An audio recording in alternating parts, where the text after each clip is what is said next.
El aire de la sala de juntas, cargado aún con el hedor de su humillación, apenas contenía el eco de las palabras que cambiaron su vida para siempre. Estás despedida, Vargas. Y sí, es la última vez que pisas esta empresa, que ni siquiera es tuya. Hola, mi querido amigo. ¿Estás listo para escuchar una historia que te hará apretar los puños de rabia y al final te arrancará una lágrima de pura vindicación? Prepárate, porque esta no es una narración con filtros ni con atajos. Es la historia de cómo la dignidad humana, pisoteada y subestimada, puede levantarse de las cenizas más profundas para reclamar lo que es suyo, no solo un patrimonio, sino el respeto que se le negó. Su nombre era Elena Vargas, una mujer que, a primera vista, se perdía entre la multitud, como una nota silenciosa en una orquesta estruendosa. Sus 28 años no le habían dado la lozanía despreocupada de otras jóvenes de su edad, sino una seriedad forjada a golpe de ausencia y esfuerzo. Su cabello, un castaño discreto que solía recoger en una trenza práctica, no brillaba con los reflejos publicitados. Sus ojos, de un color avellana profundo, rara vez se atrevían a sostener una mirada, acostumbrados a desviarse, a hacerse invisibles ante la opulencia y el desdén que la rodeaban. Cada mañana, su despertador la arrancaba de un sueño fugaz en su modesto apartamento de un solo ambiente, donde las paredes, descascaradas, reflejaban la precariedad de su existencia. No había lujos, no había excesos, solo lo estrictamente necesario. Se vestía con ropa funcional, sin pretensiones, que había visto demasiados ciclos de lavado y demasiadas jornadas de trabajo arduo. Unos pantalones de tela oscura y una blusa de algodón sin forma eran su uniforme diario, impecables. Sí, pero delataban una economía ajustada. Sus manos, a pesar de su juventud, ya mostraban las marcas del trabajo, la piel ligeramente curtida, las uñas cortas y limpias, revelaban una vida de hacer más que solo teclear en un ordenador. Eran manos que habían aprendido a arreglar, a limpiar, a cuidar, a sostener el peso de una responsabilidad que nadie más quería llevar. En la fastuosa sede de Vargas Capital, el contraste era una bofetada helada. Una vez, una mujer de tacones caros y bolso de marca se detuvo a echarle un vistazo. Sus ojos verdes esmeralda, que en otro tiempo habría reconocido, lo escrutaron con una mezcla de lástima condescendiente y abierto asco, como si fuera una mancha en el impecable asfalto de su perfecta ciudad. Levantó la mano con un gesto casi imperceptible, esperando una moneda, pero ella solo siseó. «Quítate de mi vista, viejo asqueroso». Los directivos, enfundados en trajes de seda y perfumes caros, pasaban a su lado con la indiferencia con la que se pasa junto a una silla vacía. Elena era la especialista en archivo digital de la sección de fusiones y adquisiciones, un título pomposo para una tarea que la relegaba a los rincones más oscuros y olvidados del sistema informático de la empresa. Su oficina, si así podía llamarse, era un cubículo ubicado estratégicamente cerca de la sala de servidores, donde el zumbido constante de las máquinas era su única compañía. Allí, entre terabytes de información y el olor metálico de la tecnología, Elena se movía con una eficiencia silenciosa, categorizando, indexando, asegurando que cada documento digital estuviera en su lugar, una tarea que, para muchos, era una monotonía abrumadora, y para ella una forma de sumergirse en la historia de la empresa, de sentirla, de entenderla. Pero la verdadera humillación no venía de su puesto, sino de las miradas, los comentarios velados, los susurros apagados cuando ella pasaba. La gente del alto mando, en particular Ricardo Montalvo, el actual CEO y autoproclamado salvador de la compañía, la trataba con un desprecio apenas disimulado. Montalvo, un hombre de 50 y tantos años, con el cabello plateado peinado hacia atrás con gomina y una sonrisa perpetuamente engreída, solía mirarla por encima del hombro, como si Elena fuera un objeto molesto en su impecable oficina. Vargas, ya terminaste de ordenar esos archivos. No quiero que mi tiempo se desperdicie buscando documentos que una persona más competente ya habría organizado. Le espetaba con una voz que era una mezcla de seda y acero, cada palabra un dardo envenenado. Elena sentía el ardor en sus mejillas, un nudo doloroso en la garganta que le impedía articular una respuesta digna. Solo asentía, sus ojos clavados en el suelo, el corazón latiéndole desbocado contra las costillas, como un pájaro enjaulado. Una vez, durante un almuerzo de empresa, al que, por un error administrativo, la invitaron la directora de Recursos Humanos, Lorena Cisneros, una mujer de uñas perfectas y una mirada fría como el invierno, se acercó a su mesa. «Elena, ¿verdad? Me sorprende verte aquí. Pensé que preferirías un lugar más discreto. Esto es más para la gente que realmente mueve los hilos de la empresa». La sonrisa de Lorena era falsa, pulcra, y el desprecio en su tono era tan palpable que Elena sintió una punzada física. Tragó saliva. Su comida se le atascó en la garganta. «Solo estoy aquí por si necesitan algo», balbuceó, deseando que la tierra la tragara. La humillación era tan intensa que sus manos bajo la mesa temblaban incontrolablemente, y sus ojos se empañaron de lágrimas que se negaba a dejar caer. Prefería el anonimato a este tipo de atenciones. Lo que nadie en Vargas Capital sabía era que Elena poseía una inteligencia fuera de lo común, una mente analítica capaz de desentrañar los hilos más complejos de datos y patrones. Su padre, el verdadero fundador de la empresa, el visionario Elías Vargas, había cultivado en ella una curiosidad insaciable y una capacidad de observación aguda desde muy pequeña. Antes de su repentina muerte, había pasado horas hablándole de la empresa, no con los términos técnicos de un negocio, sino como si fuera un ser vivo, con un corazón, un alma y principios inquebrantables. Él le había enseñado a ver más allá de los números, a entender la ética detrás de cada decisión. Poco antes de su fallecimiento, en una de sus últimas conversaciones, le había susurrado, con la voz apenas un hilo: «Elena, hija, la verdadera esencia de Vargas Capital no está en los edificios ni en los balances, sino en la promesa que hicimos. Hay cosas que no te he podido decir, pero confía en tu intuición. Mira más allá de lo evidente y siempre, siempre, haz lo correcto». Esas palabras se habían grabado a fuego en el corazón de Elena, un enigma que la había atormentado y a la vez impulsado durante los años de su invisibilidad.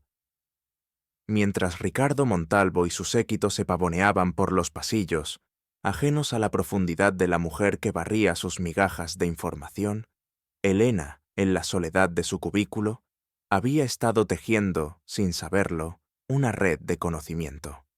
Sus manos, que parecían simples herramientas para el archivo, en realidad navegaban por intrincados sistemas de datos con una destreza casi innata. Había desarrollado una habilidad única para detectar anomalías, para rastrear flujos de información, no solo por cumplir su trabajo, sino por una necesidad interna de entender, de conectar los puntos.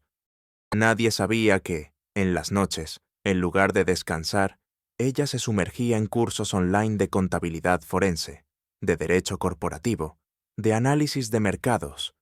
Lo hacía por una inexplicable necesidad de estar preparada, como si el destino le susurrara que algún día esa vasta pero fragmentada sabiduría sería su única arma. Cada decisión en la empresa, cada rumor, cada cambio en la política interna, eran filtrados por su mente, analizados, catalogados, y sus ramificaciones emocionales y estratégicas eran exploradas en un monólogo interno constante. ¿Qué significa esta nueva política de proveedores? ¿Es solo eficiencia o hay algo más detrás de la prisa de Ricardo por firmar ese contrato con esa empresa poco conocida? Se preguntaba mientras sus dedos volaban sobre el teclado, su ceño ligeramente fruncido. La frustración la embargaba al ver cómo sus compañeros, muchos menos capaces, ascendían, mientras ella, con su conocimiento tácito, permanecía en la sombra. Sentía un dolor agudo en el pecho, una injusticia que se acumulaba día tras día. No era envidia, era una sensación de desperdicio, de un potencial no reconocido, una promesa de su padre que parecía desvanecerse en el olvido. ¿Por qué me siento tan unida a esta empresa si apenas soy una pieza reemplazable en ella? ¿Es solo por el recuerdo de papá? ¿O hay algo más que me ata a estas paredes, a estos archivos que él construyó con tanto amor? Sus pensamientos eran un torbellino, una danza entre la lógica fría de los datos y la calidez de la memoria de su padre. Anhelaba la claridad, anhelaba un propósito más grande que la simple existencia. Un día, la injusticia alcanzó su punto de ebullición. El ambiente en la oficina había estado tenso durante semanas, rumores de una reestructuración. Elena, en su cubículo, ajena a los chismorreos de pasillo, se concentraba en un complejo algoritmo de categorización de datos que había desarrollado por iniciativa propia, esperando que tal vez este avance fuera finalmente reconocido. La ironía de la situación no pudo ser más cruel. La mañana de su despido, el sol entraba a raudales por los ventanales de la sala de juntas, proyectando largas sombras sobre la imponente mesa de caoba. Ricardo Montalvo, con su corbata de seda y su sonrisa de depredador satisfecho, se sentó al frente, flanqueado por Lorena Cisneros, quien lucía una expresión de severidad ensayada. Elena fue convocada, no con una llamada cortés, sino con un mensaje lacónico en su intercomunicador. Despacho principal, ahora. El corazón de Elena latió con fuerza. Un presentimiento helado recorrió su espina dorsal. Al entrar, notó que no había otros directivos, solo ellos dos, como verdugos en una ejecución privada. El aire se sentía denso, pesado, como si la misma injusticia flotara en el ambiente. «Vargas, toma asiento», indicó Montalvo con un gesto vago de su mano, sin molestarse en mirarla a los ojos. Elena se sentó en la silla más cercana, sintiendo la incomodidad de un mueble ajeno, en un espacio que le era hostil.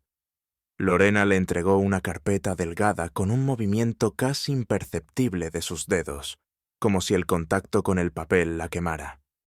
Después de una cuidadosa evaluación de la eficiencia operativa y la optimización de recursos, hemos decidido prescindir de tus servicios, soltó Lorena con una voz plana, carente de cualquier emoción, como si estuviera leyendo un informe meteorológico.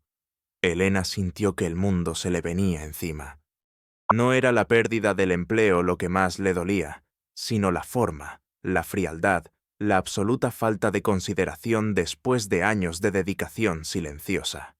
Sus ojos se empañaron de incredulidad, luego de una rabia contenida que amenazaba con desbordarse. Montalvo la interrumpió con una risita condescendiente. «No te ofendas, Elena. Eres buena con las máquinas, sí, pero esta empresa necesita líderes, visionarios, gente con una perspectiva más global. Entiende que lo que haces lo puede hacer cualquier becario con un poco de entrenamiento. No eres indispensable, no tienes el ADN de Vargas Capital». Sus palabras eran puñales, uno tras otro, directo al corazón de su valía. El nudo en la garganta de Elena se apretó, hasta el punto de casi asfixiarla. El desprecio en los ojos de Montalvo era tan puro, tan hiriente, que Elena sintió que se encogía, se desdibujaba hasta desaparecer. Sus manos, que antes temblaban, ahora se apretaban en puños bajo la mesa, sus uñas marcando la piel de sus palmas. No pudo hablar, no pudo defenderse. Solo asintió, recogió la carpeta con los papeles del despido y se levantó, su dignidad hecha pedazos. Mientras se dirigía a la puerta, Montalvo soltó la frase que sellaría su destino y encendería su fuego interior. «Y sí, es la última vez que pisas esta empresa, que ni siquiera es tuya». Elena salió de la sala de juntas con una neblina de humillación y rabia que le nublaba la vista. Sus pasos eran automáticos, arrastrando los pies por los pasillos opulentos, que de repente le parecían una jaula de oro de la que acababa de ser expulsada. El aire acondicionado, siempre tan refrescante, ahora le parecía gélido, punzante. Quería correr, gritar, pero solo había un vacío en su estómago y un zumbido ensordecedor en sus oídos. Llegó a su cubículo, que ya estaba siendo revisado por un par de empleados de sistemas, quienes la miraron con una mezcla de curiosidad y lástima. Se apresuró a tomar sus pocas pertenencias personales, una foto desgastada de su padre, una taza de café que le había regalado su única amiga en el trabajo, quien ya había sido despedida meses antes, y una caja de madera tallada que su padre solía usar como portalápices en su escritorio. Era el único objeto que le quedaba de él de forma tangible, un regalo de cuando era niña, simple, pero cargado de recuerdos. Mientras la tomaba, notó algo. Un pequeño y casi imperceptible tornillo en la base, ligeramente suelto. Su padre, un hombre de secretos y pequeños tesoros, siempre le había dicho: «La verdad se esconde en los detalles, Elena. Busca lo que nadie más ve». Con un pulso tembloroso, deslizó el tornillo y la base se abrió con un suave clic, revelando un compartimento oculto. Allí, dentro, no había joyas ni dinero, sino un sobre amarillento y una memoria USB de diseño antiguo. Su corazón dio un vuelco, un ritmo desenfrenado que le subía por la garganta. La incredulidad se mezcló con una chispa de esperanza, una mínima flama en la inmensidad de su desesperación. ¿Podría ser esto lo que su padre le había susurrado antes de morir? ¿La verdad que se ocultaba a plena vista?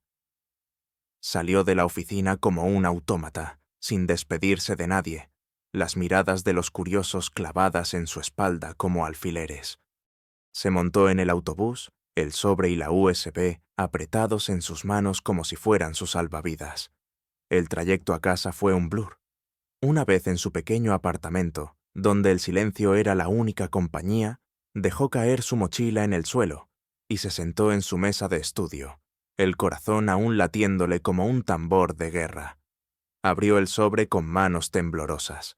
Dentro, una carta de su padre, fechada apenas unas semanas antes de su muerte.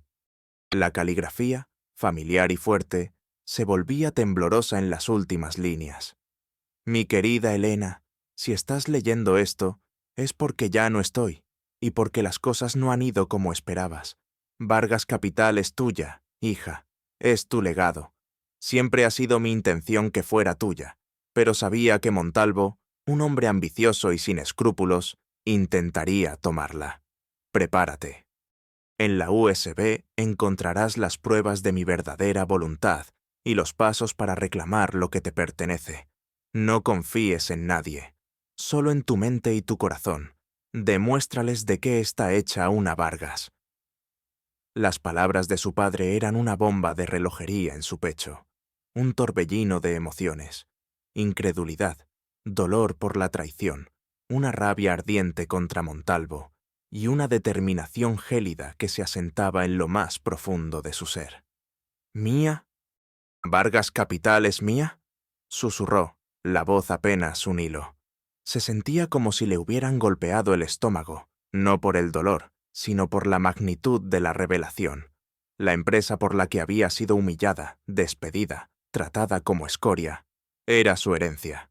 Una risa amarga y hueca escapó de su garganta, seguida de un llanto silencioso que empapó la carta. Las lágrimas no eran de tristeza, sino de la liberación de una opresión invisible y de la furia que ahora tenía un rostro. Se levantó de la mesa, el cuerpo tembloroso, y comenzó a caminar en círculos por su pequeño apartamento. Su mente, que antes era un remolino, ahora se enfocaba con una claridad aterradora. No era una simple venganza lo que la impulsaba, era la justicia, el honor de su padre y la vindicación de todo lo que ella representaba. Ricardo Montalvo no solo le había quitado un puesto de trabajo, le había robado su identidad, su legado, y había mancillado la memoria de su padre. «Él pagará por esto, lo juro», murmuró con una voz que no reconocía, cargada de una resolución férrea que nunca antes había sentido. La semilla del cambio había sido sembrada, y no había vuelta atrás. Los días siguientes fueron una vorágine de información y noches sin dormir. Elena conectó la USB a su vieja laptop, el ventilador zumbando en señal de protesta. La memoria contenía un complejo entramado de archivos cifrados, diagramas de flujo de capital, copias de actas notariales, correos electrónicos con mensajes velados, y lo que parecía ser una segunda voluntad notarial de su padre, una que nunca había sido presentada. Su mente, entrenada en la organización de datos, se puso en marcha. Cada archivo, cada línea de código, cada cifra, era una pieza de un rompecabezas colosal que Montalvo había construido para despojarla. El primer obstáculo fue el cifrado de algunos documentos.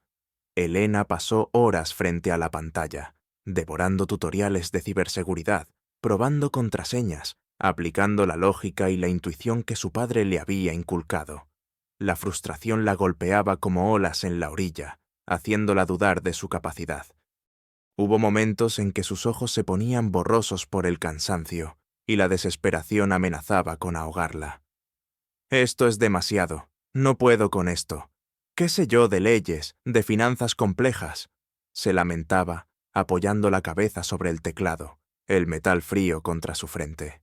Pero entonces, la imagen de Montalvo, con su sonrisa de triunfo en la sala de juntas, se reproducía en su mente, y una nueva oleada de determinación la impulsaba a seguir. Se levantaba, se frotaba los ojos y volvía a intentarlo. Descubrió que una de las claves estaba oculta en una de las frases favoritas de su padre, una frase que le había dicho 1000 veces. La honestidad es la divisa más valiosa. Con esa pista, la pantalla parpadeó y los documentos se abrieron, revelando la podredumbre. Los archivos revelaron que Montalvo no solo había manipulado la voluntad, sino que había estado sistemáticamente desviando fondos de Vargas Capital a una red de empresas fantasma en paraísos fiscales, descapitalizando la compañía para luego, supuestamente, rescatarla con su propio capital, aumentando así su participación de forma fraudulenta. Era un plan maestro de desfalco y blanqueo de dinero. Cada transacción ilícita, cada firma falsificada, cada email comprometedor estaba allí, meticulosamente documentado por su padre, quien, previendo el ataque, había creado una trampa digital para su propio enemigo. Pero no todo era digital. La carta de su padre mencionaba un diario de transacciones, oculto en su antigua oficina en Vargas Capital. ¿Cómo recuperarlo ahora? Ese fue el segundo obstáculo, y uno que la llenó de un miedo visceral. Volver a ese edificio, a ese ambiente opresivo, era casi impensable. Sin embargo, su plan requería más que solo documentos. Necesitaba la verdad en la carne de la realidad. Elena, con una audacia que no sabía que poseía, se disfrazó y regresó a Vargas Capital una noche, después de horas, burlando la seguridad con una vieja tarjeta de acceso de un empleado despedido que don Manuel le había dado. El aire en los pasillos vacíos era denso, el silencio abrumador. El zumbido de la ventilación era el único sonido que rompía la quietud. Su corazón latía a 1000 por hora. Cada sombra le parecía un vigilante. Cada sonido, un paso que se acercaba. Con una linterna en mano, encontró la antigua oficina de su padre, ahora utilizada como almacén. El polvo cubría cada superficie, un velo gris sobre los recuerdos. Entre cajas y muebles viejos, encontró el escritorio de su padre. Tras una búsqueda frenética, sus dedos rozaron un panel suelto en la parte inferior de un cajón. Tiró y un compartimento secreto se reveló, conteniendo un grueso diario de cuero y varias libretas de mano. Allí estaban los registros meticulosos de su padre, anotaciones a mano de cada desvío de fondos, cada reunión sospechosa de Montalvo, cada transacción fraudulenta, con fechas y montos exactos. El aroma del papel viejo y la tinta desvanecida llenaron sus fosas nasales, una mezcla de nostalgia y un poderoso sentido de la verdad. Era la prueba irrefutable, el eslabón perdido que unía todo. Mientras hurtaba los documentos, El sonido de unos pasos en el pasillo la paralizó. Se escondió bajo el escritorio, el corazón golpeándole las costillas con una fuerza inusitada. Eran los guardias de seguridad haciendo una ronda. Contuvo la respiración, el polvo de las cajas cosquilleándole la nariz, el miedo helándole la sangre. Pasaron de largo, y Elena tardó varios minutos en atreverse a salir de su escondite, sus músculos tensos, su piel cubierta de un sudor frío. La misión había sido un éxito, pero el riesgo había sido real, palpable. La investigación de Elena no fue solitaria. A medida que desentrañaba la red de engaños de Montalvo, se dio cuenta de que necesitaría ayuda experta. No podía luchar sola contra un gigante corporativo con tentáculos legales y financieros. Fue entonces cuando su camino se cruzó con don Manuel, el antiguo jefe de contabilidad de Vargas Capital. Un hombre entrado en años, de mirada cansada pero sabia, quien había sido discretamente invitado a jubilarse por Montalvo poco después de la muerte de Elías Vargas. Elena lo encontró por medio de contactos indirectos en un pequeño café al borde de la ciudad, un lugar discreto y ajeno al mundo de los negocios. Don Manuel, inicialmente, era reticente, su voz baja y cautelosa. «Hija, Montalvo es un hombre peligroso. Tiene influencias, conexiones. ¿Realmente quieres meterte en esto? Tu padre era un hombre bueno, pero esto es otro nivel». Elena le mostró las pruebas, los documentos digitalizados y el diario de su padre.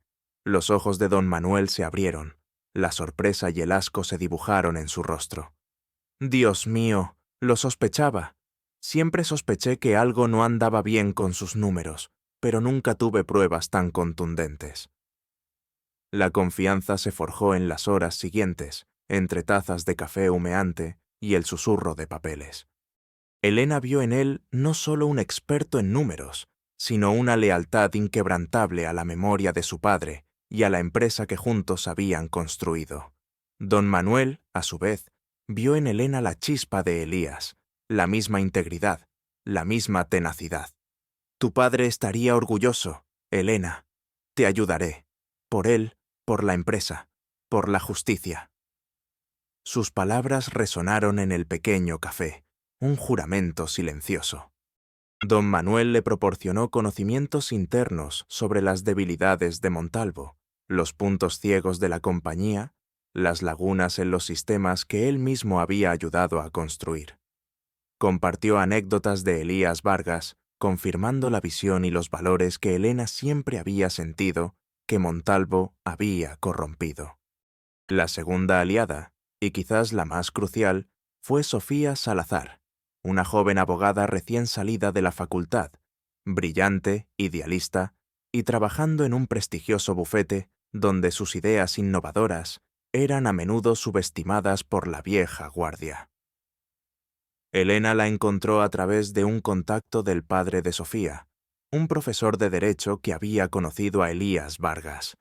La primera reunión con Sofía fue tensa. Sofía, con su impecable traje sastre y su mirada escrutadora, examinó a Elena con una cautela profesional. «Señorita Vargas, la documentación que me ha traído es explosiva, pero necesitamos una estrategia legal impecable. Montalvo tiene los mejores abogados, los más caros». Elena, con una calma que la sorprendió incluso a sí misma, le expuso su caso, no solo con los hechos fríos, sino con la emoción de la traición y el dolor de su legado robado. Sofía escuchó, y algo en la sinceridad y la tranquila determinación de Elena resonó con ella. Sofía, que había crecido oyendo historias de corrupción y abuso de poder, vio en Elena no solo una cliente, sino una causa. «Esto no es solo un caso corporativo, Elena. Esto es sobre la justicia, sobre los pequeños que se atreven a desafiar a los poderosos», dijo Sofía, sus ojos brillando con una luz de desafío. La abogada se lanzó a la tarea con una energía indomable. Pasaron semanas trabajando codo a codo, horas interminables en la biblioteca de Sofía, entre volúmenes de leyes y jurisprudencia. Sofía desentrañaba las complejidades legales, construyendo un caso sólido, identificando las vulnerabilidades de Montalvo. Elena, por su parte, le ayudaba con el análisis forense de los documentos, traduciendo el lenguaje técnico de las finanzas para que Sofía pudiera construir argumentos legales irrefutables.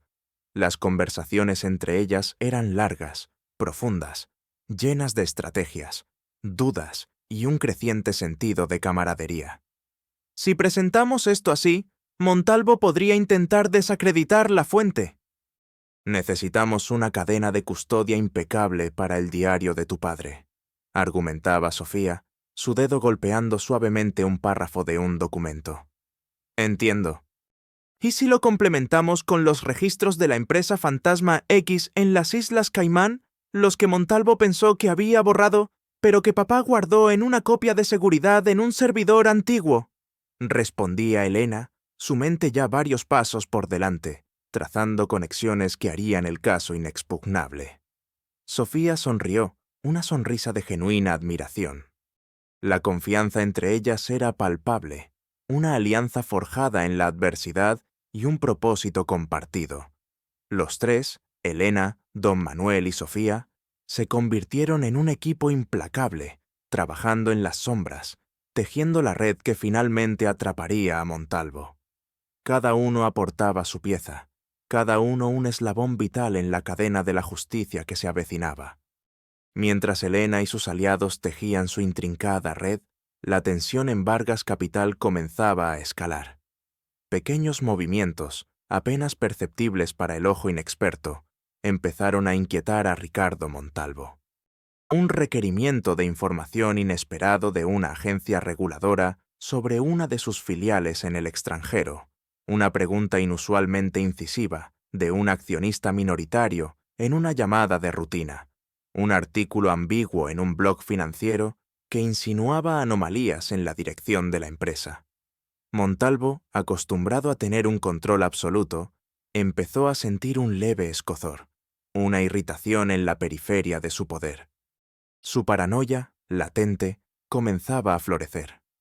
Una tarde, mientras Elena salía de una reunión secreta con Sofía, su teléfono vibró con un número desconocido. Contestó con cautela. Era Lorena Cisneros. Elena, querida, me he enterado de que estás haciendo algunas preguntas inconvenientes. Déjame decirte algo, de amiga a amiga. Montalvo no es un hombre al que le guste que lo molesten. Podrías encontrarte en problemas mucho más serios de los que crees.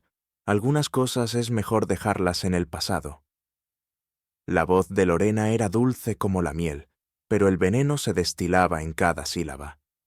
Elena sintió un escalofrío recorrerle la espalda, pero el miedo se transformó rápidamente en una determinación fría. Su corazón, que antes habría saltado en su pecho, ahora latía con una calma sorprendente. ¿Es eso una amenaza, Lorena?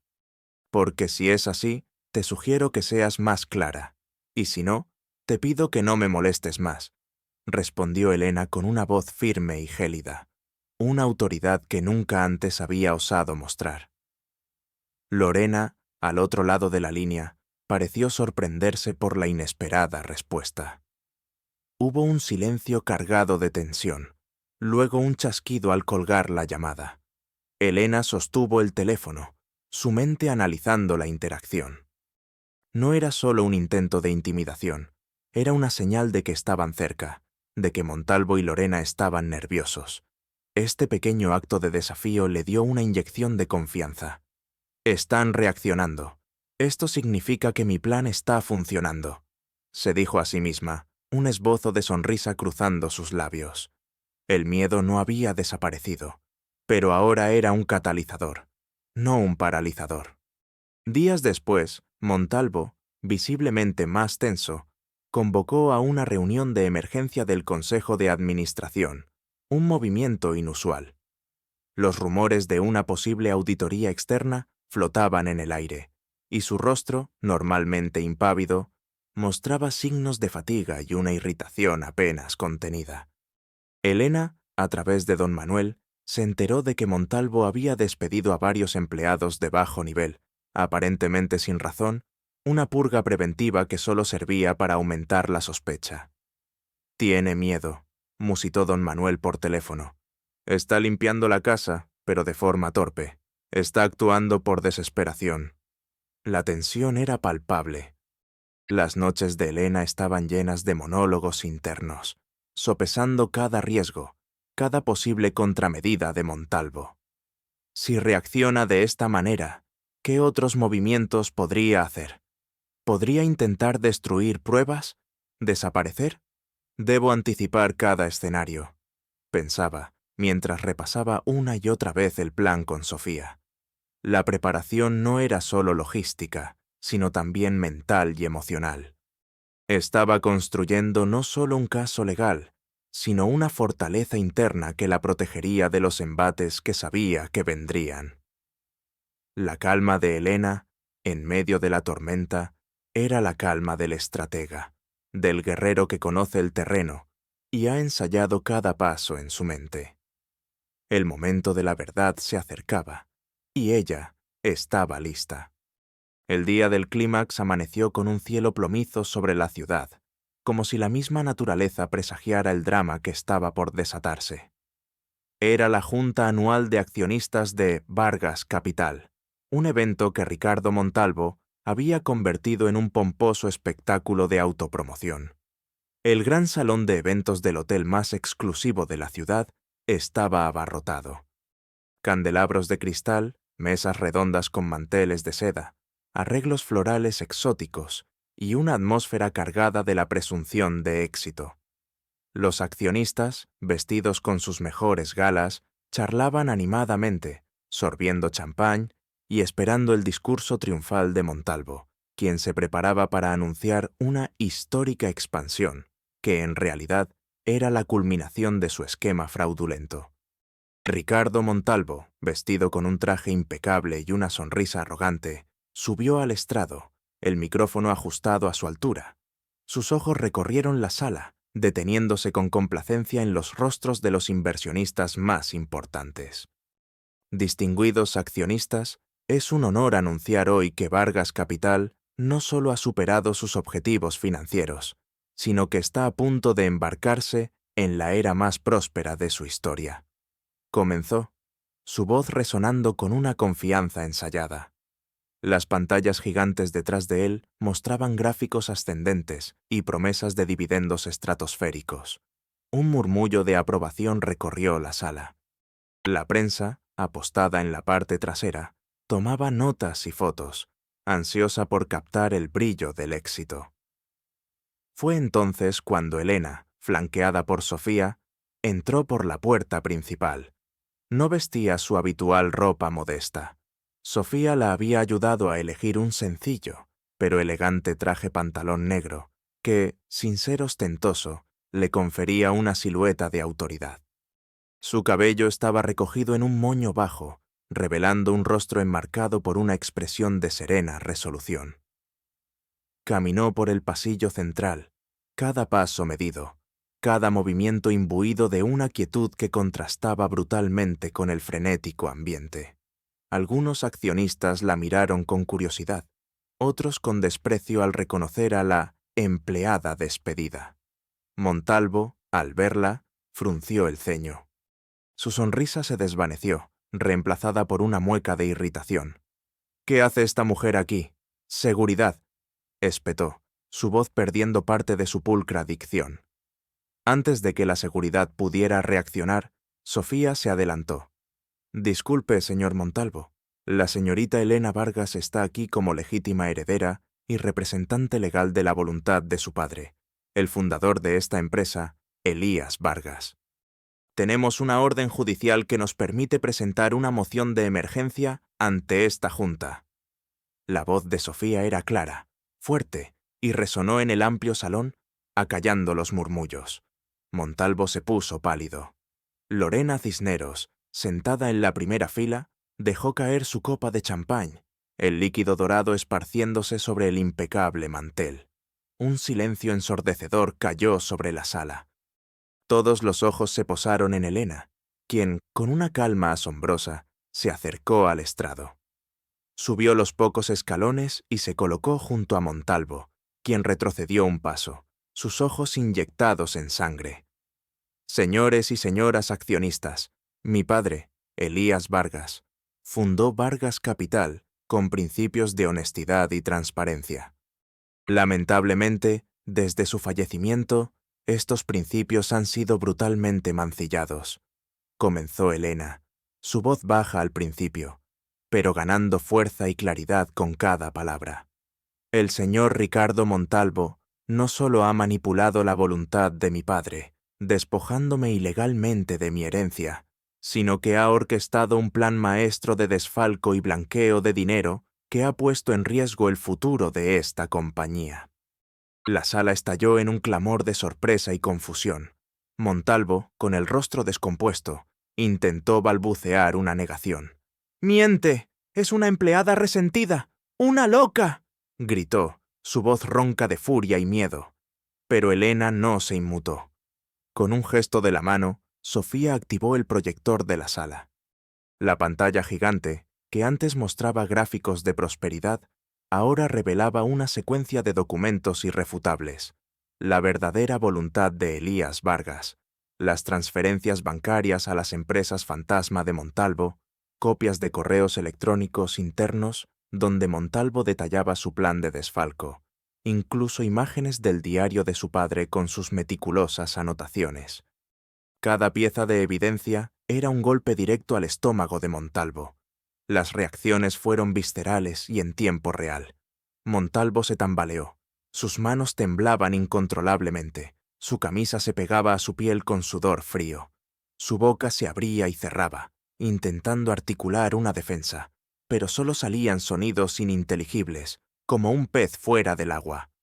«Esto es una calumnia, un montaje», balbuceó, su voz apenas un susurro de su anterior arrogancia. Sus ojos se movían frenéticamente por la sala, buscando una vía de escape, un aliado, una cara amiga, pero solo encontró miradas de horror y desprecio. La palidez de su rostro era casi cadavérica. Sus puños se apretaban y relajaban, una frustración impotente. Lorena Cisneros, en la primera fila, se llevó las manos a la boca, sus ojos desorbitados. Se puso de pie, luego se desplomó de nuevo en su silla, como si sus piernas hubieran dejado de funcionar. Su respiración se aceleró, su mirada se clavó en el suelo, deseando ser invisible, que la silla la engullera. Las lágrimas empezaron a correr por sus mejillas, no de tristeza, sino de puro pánico y vergüenza. Sabía que su carrera, su vida, estaban acabadas. Los accionistas, el público presente, los periodistas, estaban en shock. Un murmullo inicial de incredulidad se transformó rápidamente en gritos de indignación. «¡Desgraciado! ¡Estafador!», se oía entre la multitud. Algunos se levantaron de sus asientos, sus rostros contraídos por la ira. Las cámaras de los periodistas disparaban flashes sin cesar, capturando la imagen de un Montalvo desmoronándose ante los ojos de todos. El ambiente, antes de pompa y celebración, se había transformado en un circo de humillación y justicia. Elena, con una calma inquebrantable, continuó. «Aquí están los documentos que demuestran cómo el señor Montalvo ha desviado más de 50 millones de dólares en los últimos 5 años, cómo ha manipulado los informes de beneficios para justificar su aumento de participación accionaria, y cómo intentó desacreditar a mi padre antes de su muerte. Vargas Capital ha sido saqueada desde adentro. Presentó el diario de su padre, una prueba física irrefutable que no podía ser negada. El cambio en la dinámica de poder fue instantáneo, abrupto y devastador para Montalvo. Sus palabras, antes tan llenas de autoridad, ahora eran gritos desesperados que se perdían en el tumulto. La seguridad del hotel, alertada por Sofía, entró en la sala, no para detener a Elena, sino para acordonar a Montalvo. 2 agentes de policía, discretamente presentes, se acercaron a Montalvo y le leyeron sus derechos. Montalvo se resistió, gritando que era una farsa, que tenía influencias, que los haría pagar.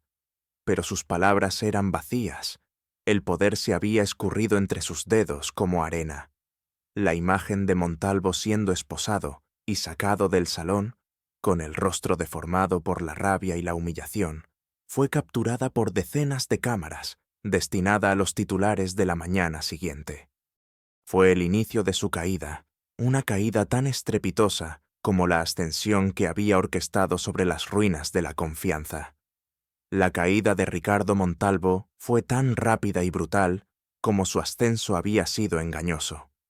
Los titulares de los periódicos al día siguiente eran implacables. CEO de Vargas Capital arrestado por fraude y desfalco masivo. La heredera desconocida destapa la conspiración millonaria. El escándalo que sacude el mundo financiero. Las imágenes de Montalvo, con su rostro desencajado y esposado, se transmitieron por todos los noticieros. Su nombre, antes sinónimo de éxito, ahora mancillado para siempre. Las ramificaciones legales fueron inmediatas y devastadoras. La investigación federal se abrió a una velocidad vertiginosa, alimentada por las pruebas irrefutables que Elena y Sofía habían reunido.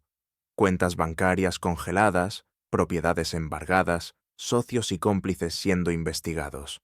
El imperio que Montalvo había construido con tanto engaño se desmoronaba como un castillo de naipes bajo un vendaval. Su bufete de abogados, antes tan leal, lo abandonó. Sus amigos de la élite, aquellos que se beneficiaban de sus tratos turbios, se desmarcaron con una rapidez vergonzosa, temiendo ser arrastrados por la marea de su ruina. El juicio fue televisado, un espectáculo de la justicia en acción. Montalvo, sentado en el banquillo de los acusados, era una sombra de su antiguo ser. Su cabello, antes impecablemente peinado, ahora estaba desaliñado. Sus ojos, antes arrogantes, ahora mostraban un miedo crudo. Los testigos se sucedían, pintando un cuadro de codicia y traición. Elena testificó con una calma que desarmó incluso a la fiscalía, narrando los hechos con una precisión desapasionada, dejando que la verdad hablara por sí misma. Don Manuel presentó los libros de contabilidad que había guardado, las pruebas adicionales que corroboraban cada punto. Sofía, con una oratoria brillante, desmanteló cada intento de la defensa por desacreditar a Elena o a las pruebas. El veredicto fue unánime. Culpable. La sentencia, severa. 20 años de prisión por fraude, blanqueo de dinero y falsificación. Montalvo fue trasladado a una prisión de máxima seguridad, donde la pompa y el lujo de su vida anterior fueron reemplazados por el concreto gris y el uniforme naranja. Las historias de cómo intentaba sobornar a los guardias, de cómo exigía tratos preferenciales, solo servían para alimentar el escarnio público. Su fortuna se disolvió en multas y reparaciones. Su mansión fue subastada, sus coches de lujo incautados. Pasó de ser un magnate respetado a un número de prisionero, un paria social, una advertencia viviente de la justicia. Su red de apoyo se esfumó. Los que antes le reían las gracias, ahora lo escupían con palabras. Se quedó solo, un hombre consumido por su propia avaricia. Lorena Cisneros, por su parte, fue despedida y acusada de complicidad, aunque su participación fue menor. Su impecable reputación se hizo añicos. Nadie quería contratarla. Los que antes admiraban su estilo y su estatus, ahora se burlaban de su caída. Se vio obligada a vender sus joyas, sus prendas de diseñador. Dejó de ser la reina de recursos humanos y se convirtió en una figura patética, una sombra de lo que fue. La caída de los antagonistas no fue solo legal, fue una caída moral y social, una degradación total que, para Elena, no era motivo de alegría, sino de un profundo y silencioso alivio. La justicia, finalmente, había prevalecido. Con Ricardo Montalvo encarcelado y su vasta red de corrupción desmantelada, el camino se abrió para Elena Vargas. Su ascenso fue meteórico, no impulsado por la ambición desmedida, sino por la necesidad de restaurar la integridad de Vargas Capital. La junta directiva, en una votación unánime y abrumada por la vergüenza y la admiración, le ofreció el puesto de CEO. Elena aceptó, no con euforia, sino con la solemnidad de quien asume una sagrada responsabilidad. Su primera acción fue convocar a una asamblea general de empleados, algo que Montalvo nunca habría hecho. De pie frente a ellos, con la misma serenidad que había mostrado en el clímax, les prometió transparencia, ética y un retorno a los valores fundamentales de su padre. Vargas Capital no es solo un negocio, dijo, su voz resonando con una autoridad tranquila. Es una familia, un legado, una promesa de que el trabajo duro y la honestidad siempre prevalecerán. Los aplausos fueron ensordecedores, el alivio palpable en el aire. Su nueva oficina, la misma que había pertenecido a su padre y luego a Montalvo, ahora era un espacio de calma y propósito. Las grandes ventanas ofrecían una vista panorámica de la ciudad, pero Elena prefería concentrarse en los detalles, en la mesa de madera pulida, donde una foto de su padre sonreía. Su vida personal también floreció. Se aseguró de que la memoria de su padre fuera honrada. Fundó la Fundación Elías Vargas, dedicada a proporcionar becas y oportunidades de educación a jóvenes desfavoreados, esos que, como ella, tenían un talento oculto esperando ser descubierto. La filantropía no era una obligación, sino una extensión de su propia experiencia, una forma de devolver a la sociedad lo que ella había recuperado. Se compró una casa modesta, espaciosa, pero sin lujos ostentosos, un lugar donde la paz finalmente encontró un hogar. El mobiliario era cómodo y funcional, y en su estudio, un viejo escritorio de madera, el mismo donde su padre solía sentarse, era ahora su lugar de inspiración. Los reencuentros fueron inevitables y a menudo cargados de una ironía poética. Un día, en un evento benéfico al que asistía como invitada de honor, se encontró con Marina, la que había sido su compañera de trabajo en los días de su invisibilidad, quien solía evitar su mirada y reírse de los chistes de Montalvo a sus espaldas. Marina, ahora una simple empleada en otra empresa, la reconoció al instante. Sus ojos se abrieron en una mezcla de asombro y vergüenza.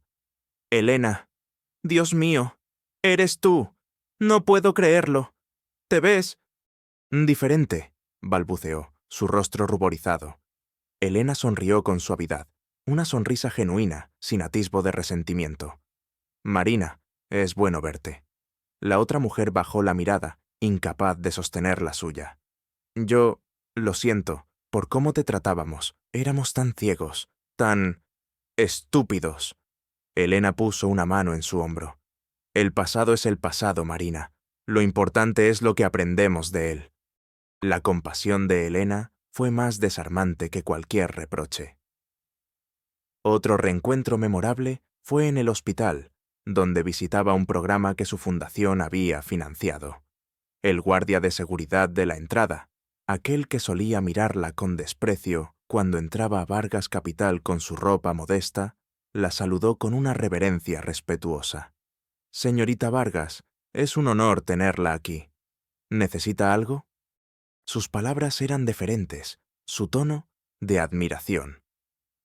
Elena le sonrió, un brillo en sus ojos que reflejaba no solo el éxito, sino la paz interior que había alcanzado. El poder no la había cambiado en arrogancia, la había empoderado para ser la persona que siempre había estado destinada a ser.